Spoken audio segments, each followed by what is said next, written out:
যে বর্তমান অবস্থায় আমাদের দায়িত্ব ও কর্তব্য কি। তো আজকের এই মঞ্চে উপস্থিত আছেন আমাদের সাংগঠনিক মুর্শিদাবাদ জেলার সম্পাদক মাননীয় চন্দন মহাশয় ও মুর্শিদাবাদ সাংগঠনিক জেলার সংখ্যালঘু মোর্চার প্রেসিডেন্ট আলাউদ্দিন মন্ডল মহাশয় ও এই মন্ডলের মন্ডল সভাপতি অভিমন্যু সরকার এবং জেলা কমিটি থেকে জেলা থেকে আগত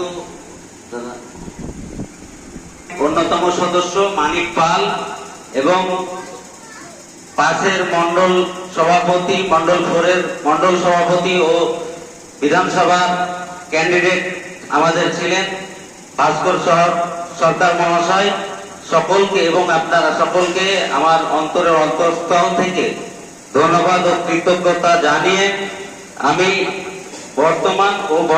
বর্তমান অবস্থায় আমাদের দায়িত্ব কর্তব্য কি এই বিষয় নিয়ে আপনাদের মাঝে একটু তুলে ধরছি। পশ্চিমবঙ্গে ভারতীয় জনতা পার্টি সরকার দীর্ঘদিনের দুর্নীতি, জনশোষণ ও সমাজ বিরোধী রাজনীতির বিরুদ্ধে মানুষ সমর্থনের ফলে আমাদের সরকার পরিচালনার দায়িত্ব পেয়েছে। সরকারের প্রতি মানুষের প্রত্যাশা বেড়েছে, তাই প্রত্যেক কার্যকর্তার দায়িত্ব ও কর্তব্যই আগের তুলনায় বহুগুণ বৃদ্ধি পেয়েছে।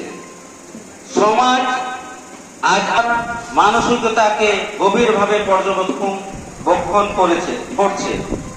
একজন কার্যকর্তার আচরণ ও ব্যক্তিগতের অনেক সময় মানুষ সমগ্র দল ও সরকারের মূল্যায়ন করে থাকে। মানুষের সুখে দুঃখে সর্বদা পাশে থাকা এবং তাদের আস্থা অর্জন করাই আমাদের অন্যতম প্রধান কর্তব্য।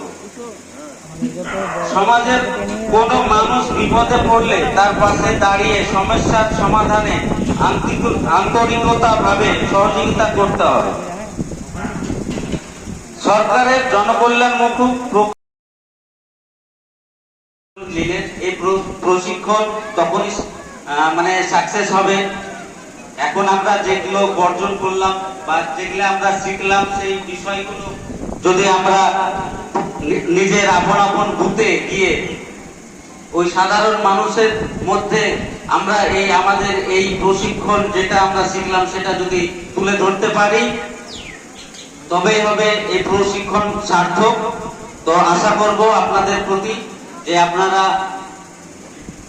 এই 24 ঘন্টা প্রশিক্ষণ যে বার্তা এখান থেকে পেলেন সে বার্তা প্রত্যেকটা বুথে প্রত্যেকটা সাধারণ মানুষ এবং ভোটারের কাছে পৌঁছে দিবেন এবং এই আদর্শ নীতি নিয়ে যাতে আমরা আগামী দিনে পথ চলতে পারি এবং সংগঠনকে সমৃদ্ধি করতে পারি এবং প্রত্যেকটা পঞ্চায়েত এবং গ্রাম পঞ্চায়েত জেলা পরিষদ ভবিষ্যতে যাতে ভারতীয় জনতা পার্টির পক্ষে রায় দেয় মানুষ, সেই সুশৃঙ্খল ভাবে আমরা নেতৃত্ব দিয়ে আগামী দিন একসঙ্গে এগিয়ে যাব এই বলে সংক্ষিপ্ত আলোচনা শেষ করলাম। বন্দে মাতারাম, ভারত মাতা কি জয়।